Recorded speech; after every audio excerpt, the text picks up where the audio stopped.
अस्सलाम वालेकुम। आज जो वीडियो मैं बना रहा हूँ ये किसी मैनेजमेंट का नाम को बदनाम करने के लिए या उसका बदनुमानी फैलाने के लिए नहीं है। ये एक ऐसी चीज़ बना रहा हूँ मैं जहाँ पर अपॉइंटमेंट में टीचर का हो या एचएम का हो, अपॉइंटमेंट में ट्रांसपेरेंसी लेके आने के लिए। क्यों? तो जब एचएम अगर अपॉइंटमेंट होता है और अगर वो काबिल नहीं होता है तो बच्चों का नुकसान होता है। और बच्चों का नुकसान मतलब वो फ्यूचर ऑफ इंडिया का नुकसान है।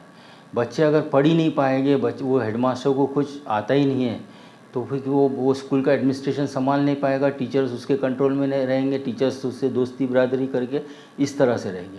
तो ये जो आज का वीडियो बनाने का मकसद और सिर्फ जो अभी इंटरव्यू हुई है उसमें जो 2 टीचर खुद को ये कह रहे हैं कि हमारा सिलेक्शन हो चुका है, तो वो 2 टीचर के लिए मैंने खुद मैनेजमेंट को मेल किया था।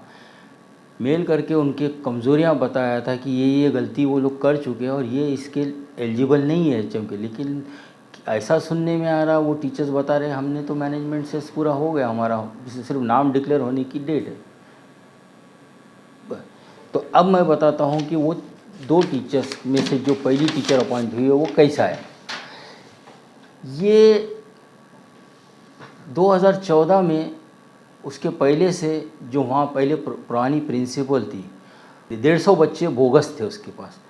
उन बोगस बच्चों में पहला नाम शाह कमरुद्दीन, दूसरा शाह नसरुद्दीन, फरदीन मोहम्मद नसीम, आफान फैयाज़ बहंगी, आसिफ कोकन मलिक, खैफ मोहम्मद खलील, अमीन अब्दुल कादिर, ये इस तरह से चुनिंदा नाम मैं गिन के बता रहा हूँ। जबकि ये 150 बच्चे हैं जो स्कूल में आते नहीं हैं, लेकिन उनका अटेंडेंस लगा के 150 के ऊपर वो टीचर को अपॉइंटमेंट किया गया। जब ये 150 बच्चे मिले तो ऑटोमेटिकली एक नई डिवीज़न का परमिशन मिला। वो जो नई डिवीज़न का 9th का परमिशन मिला, तो अब यहाँ सबसे बड़ी सोचने वाली बात है 2014 में मिला था 9th का डिवीज़न का। तो ये जो डिवीज़न थी ये किसी और स्कूल की थी। वो स्कूल में डिवीज़न बंद हुई तो यहाँ पर इधर सर दे दिया गया। तो जब डिवीज़न बंद हुई तो उसके साथ टीचर क्यों नहीं आया? एक ही डिवीज़न में वहाँ पहले ऑलरेडी टीचर अपॉइंटेड है वो स्कूल में, और यहाँ पर ये बेबी नाम की एक जो है, उसका पूरा नाम नहीं ले रहा हूँ, बेबी के नाम से मशहूर है वो टीचर, उसको अपॉइंट किया गया 2014 में। 14, 15, 15, 16 वो इतनी मिसबिहेव करती है स्टाफ रूम में, इससे लड़ाई, उससे झगड़ा, इससे वो हर चीज़ की स्कूल में बदनामी होती है। लेकिन टीचर्स डर के मारे वो बताती है कि मैनेजमेंट के मेरे प्रेसिडेंट, वाइस प्रेसिडेंट, चेयरमैन सब मेरे अंडर में है, मैं जैसा बोलूँगी वो। और ख़ुद को वो ये कहती है I am a single mother. अब सिंगल मदर तो सबके होते हैं। अगर चाहो तो आप दूसरी शादी कर सकते थे, लेकिन आपने नहीं किया, ये अलग बात है। क्यों आप सिंगल मदर कह के अपना उसका एडवांटेज लेना चाहती है? इसी टीचर ने इतना मिसबिहेव किया था, इतना बच्चों को मारा था, जिसमें से 4 बच्चों ने नाम निकाल लिया अपना, बाज़ाब्ता लेटर लिख के दिया था प्रिंसिपल को। उनमें से पहला नाम है शेख हुज़ैफ़ा खालिद अहमद, आगरा महाड़ा कॉलोनी, मुंबई 37 में रहता है। दूसरा नाम है शेख अब्दुल्ला आसिफ, उसका है कोकरी, आगरा, जीटीबी नगर, मुंबई 37। तीसरा है खान अरमान रिजवान, ये है गेट नंबर 2 रे रोड।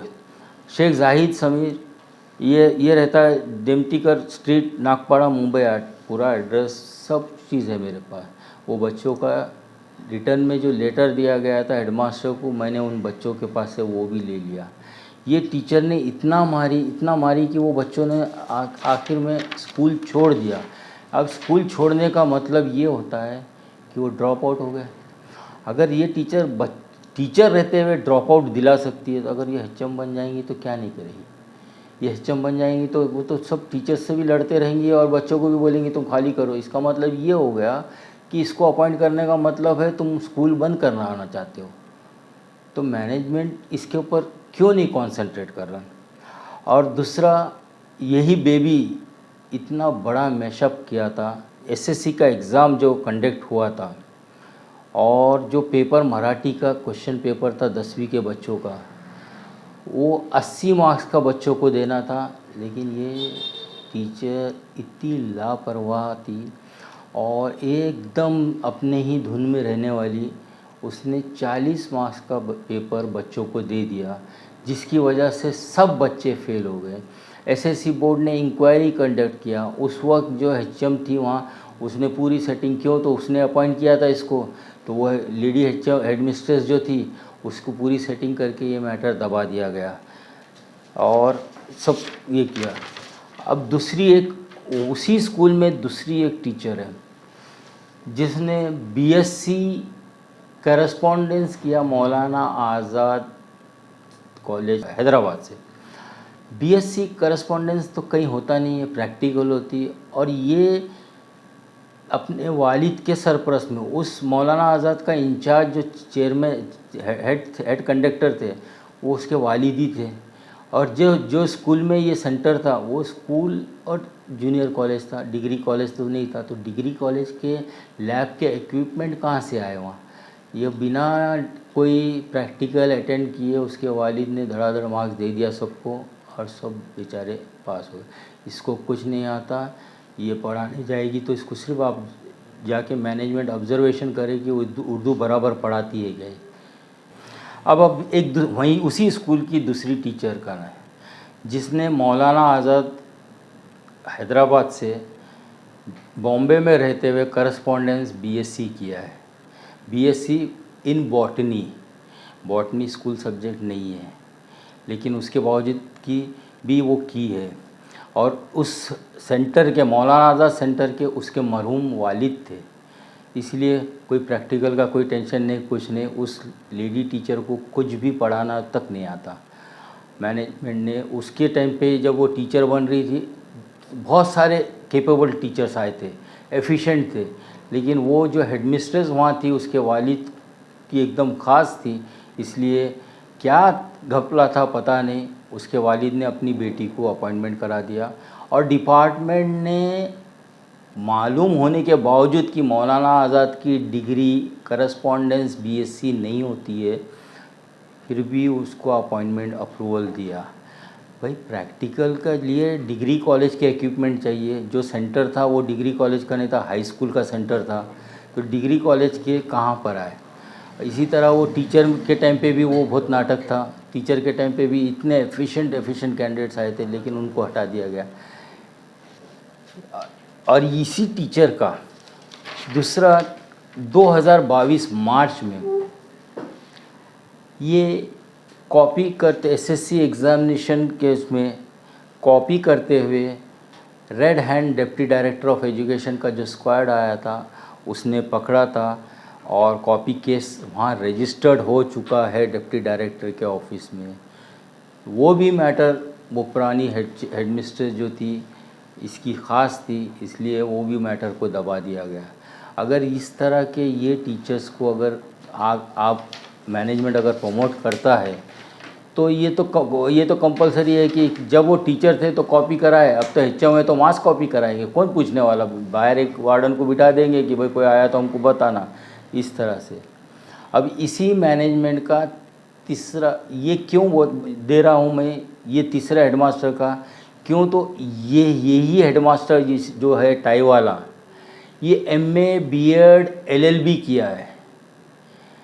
ना उर्दू उसको लिखने आती है, ना हिंदी आती, ना मराठी आती, ना इंग्लिश आती, लेकिन उस वक्त मेरा हक मार के उसको एचएम बनाया गया था, सिर्फ ये कह के कि भाई तुम कोर्ट केस वाले हो, तुम बदनाम हो। मुझे ऐसा बना दिया गया था अंजुमन में कि जहाँ पर भी कुछ होता है तो मैं ही उसका ज़िम्मेदार हूँ, कुछ भी होता तो मैं ज़िम्मेदार हूँ। ये टाई वाला हेडमास्टर को बना दिया। ये टाई वाला हेडमास्टर ने इतना बड़ा करप्शन किया है। हॉल एंड ग्राउंड का पैसा कहाँ गया, कबर्ड में से कहाँ लेके गया वो पैसा। उस हेडमास्टर के ऊपर भी आज भी साइन पुलिस चौकी के अंदर मॉल स्टेशन का केस चालू है। सेशन कोर्ट की बेल रिजेक्ट हो चुकी है, वो हाई कोर्ट से बेल लेके है। और वहाँ पर एक सरप्लस टीचर उसने लेके आया, जोगेश्वरी की स्कूल की सरप्लस टीचर, उसको अपने स्कूटर पे बिठा के लेके गया था। 31 दिसंबर की बात है, मेरे पास आई विटनेस है जिसने उसको, वो टीचर को ले जाके, बाकी के सब सरप्लस टीचर को थाना भी टीएमसी में भेजा गया था, ये टीचर को यहाँ से अपने स्कूल में लेके गया। पहले कुरला में काम करती थी उसके टाइम पे, उसको कुछ नहीं आता था तो उसको निकाल दिया गया था। तो बाद में इसी ने अपने इधर लेके सरप्लस को एडजस्ट किया। क्यों? दूसरे नहीं थे सरप्लस के लिए जो एडजस्ट किया, दूसरे टीचर्स थे ना, एफिशिएंट थे। उसके इसका जो है, इसका क्वालिफ़िकेशन बीए एमए सब है, लेकिन कुछ नहीं आता। आज भी ये हर तरह के करप्शन में इन्वॉल्व है। बस वो चाहता है कि मुझे वापस से कुर्ला आने के लिए बोल रहा, मी पुन्हा येईल। देवेंद्र फडणवीस साहब का वो डायलॉग मारना चाह रहा कि मैं वापस आऊँगा। वो चाहता है कि मैं आऊँगा तो आऊँ तो फिर कैंटीन भी अपने अंडर में ले लूँगा, उसके बाद हॉल एंड ग्राउंड का भी पैसा कमाऊँगा, सब चीज़ वो कमाना चाहता है। मैं ये चाहता हूँ कि ये मैटर अगर इसका ईडी को दो तो इसके गांव में इसने प्रॉपर्टी कितनी बनाया है ये ज़रा देख लो, इसको क्राइम ब्रांच में ये मैटर दो। और ये मॉल स्टेशन के केस में ये बेल पे है, उसके बावजूद उसको लेडी स्टाफ के साथ रखा जा रहा। तो वहाँ लड़कियाँ भी पढ़ते हैं, टीचर को एजुकेशन किया गया, लड़कियाँ भी पढ़ते हैं। तो ये कहाँ तक सही है? इस तरह का हेडमास्टर बनाए थे, इसके लिए पूरा एडमिनिस्ट्रेशन ख़राब हुआ। यही वजह है कि वो दोनों भी इसी के लायक है। कुछ आता नहीं है लेकिन वो हम हेडमास्टर बनेंगे बोल के दिया जा रहा। अब तीसरी स्कूल है, सेम मैनेजमेंट की नाइट स्कूल चलती है। आरटी का मतलब है 6 साल से 14 साल के बच्चों का एडमिशन लेना, लेकिन वहाँ की एचएम 22 साल का, मेरे पास एविडेंस के साथ है, मैं वो एविडेंस प्रूव कर सकता हूँ। 22 साल के बच्चों को एविडेंस लेती है। 6:30 से स्कूल है, 6:15 को टीचर्स को आ जाना होता है। एचएम आज तक डेट ऑफ अपॉइंटमेंट से आज तक वो 6:30, 7, 7:30, 8 बजे से पहले कभी नहीं आई है। वो 8 बजे आती है, मैं प्रूफ भी दे सकता हूँ, क्यों तो पहले मैं वहाँ पर क्लर्क बोल के काम कर चुका। उस वक्त जब सब टीचर्स को निकाल दिया गया था, उसके बाद नए टीचर को अपॉइंट किया गया, वो भी मैनेजमेंट ने वहाँ पर भी गलती की। 2 इंग्लिश के है, 2 साइंस के है और 1 हिंदी की है। उर्दू का एक भी टीचर नहीं है, उर्दू पढ़ाने वाला एक भी टीचर नहीं। अभी साइंस के 2 टीचर हैं, 9वीं 10वीं, 8वीं 9वीं 10वीं, आधे पीरियड बोले तो भी नहीं होता है, एक ही टीचर बस होती। लेकिन ट्रस्ट से भी एक टीचर वहाँ चलाई जा रही है, एक ट्रस्ट फाइनेंस कर रहा है, वो ट्रस्ट भी टीचर्स को भेजता है, वो टीचर भी आती है। ये जो हेडमिस्ट्रेस है, इसका डेट ऑफ अपॉइंटमेंट से आज तक की जो हाफ डे से जो आती है, उसकी सैलरी रिकवरी करना चाहिए। एजुकेशन डिपार्टमेंट से, चन्नी रोड डिप्टी डायरेक्टर साहब से, डायरेक्टर ऑफ एजुकेशन पुणे से, एजुकेशन कमिश्नर पुणे से, एजुकेशन मिनिस्टर सर से, और गवर्नमेंट ट्रेजरी का जो नुकसान हुआ ये फाइनेंस मिनिस्टर से ये रिक्वेस्ट है कि इसकी इंक्वायरी करके इसकी आज तक की पूरी सैलरी रिकवरी की जाए। और क्या कहती है, मैनेजमेंट ने मुझे परमिशन दिया है, जबकि मैं जानता हूँ ये मैनेजमेंट ऐसा परमिशन कभी नहीं दे सकता। लेकिन वो मैनेजमेंट को बदनाम करती, बोले मैं ट्रस्ट में जाती हूँ तो इसलिए मुझे मैनेजमेंट ने कहा कि तुम 8 बजे से पहले मत जाओ। जबकि जहाँ तक मुझे वाया न्यूज़ मिली है कि ये घर पे अपने या कहीं ट्यूशन पढ़ाती है, वो तो उसका पर्सनल पढ़ाती है तो वो अलग है, वो जो स्कूल में काम कर रही है वो देखे। लेकिन ये नाइट स्कूल हकीकत में देखा गया तो बच्चे ना के बराबर है, बंद हो सकती है, बंद होना चाहिए। और ये इस हेडमिस्ट्रेस की रिकवरी करके फाइनेंस मिनिस्टर से ये करें। अब मैं आप लोगों को ये वीडियो जो बना रहा हूँ, ये बनाया है, और इसका मेरा सिर्फ़ और सिर्फ मकसद बच्चों का, उर्दू मीडियम के बच्चों को जो नुकसान हो रहा है, ऐसे आड़े टेढ़े टीचर जो क्वालिफाइड नहीं है, ऐसे टीचर्स आज उर्दू मीडियम और मराठी मीडियम स्कूल्स बंद हो रहे हैं। इंग्लिश मीडियम चल रहे, क्यों चल रहे? क्यों? तो हमारे टीचर्स की पेमेंट 1 लाख के ऊपर हो गई है, तो वो लोग कंसंट्रेट नहीं कर रहे बच्चों की पढ़ाई के ऊपर। वो सिर्फ चाहते कि हम आए, हाज़िरी अटेंडेंस लगाए और पेमेंट लेके चले जाए। कुछ हेडमास्टर्स इतने अच्छे हैं जो काम करना चाहते हैं, काम कर रहे हैं, मेहनत करके कर रहे हैं। मी पुन्हा येईल वाले जो सोर्स लगा रहा है, तो उसको पुन्हा येईल के बजाय उसको घर घर भेजो। वो घर घर जाने के लायक है। उसके ऊपर रेप केस का साइन पुलिस चौकी में, और ये सेशन कोर्ट से बेल रिजेक्ट हो गई थी, हाई कोर्ट से बेल लेके कर रहा है। जब तक उसका केस फाइनल नहीं होता उसको सस्पेंड करके उसको इंक्वायरी बिठाओ ना।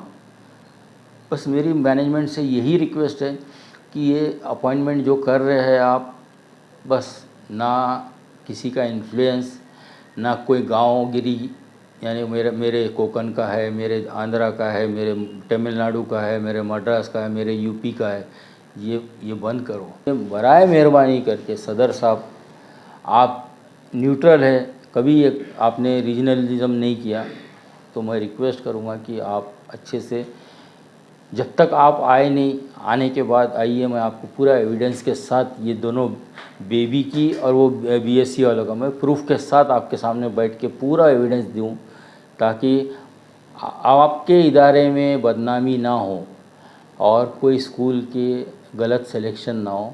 बस इतना कह के मैं आपसे शुक्रिया अदा करता हूं और उम्मीद करता हूं कि ये वीडियो देखने के बाद बराए मेहरबानी आप वो रोक देंगे। बस इतना करके मैं अपना वीडियो ख़त्म करता हूं और उम्मीद करता हूं कि इसके ऊपर अमल होगी, और शुक्रिया अदा करता हूं।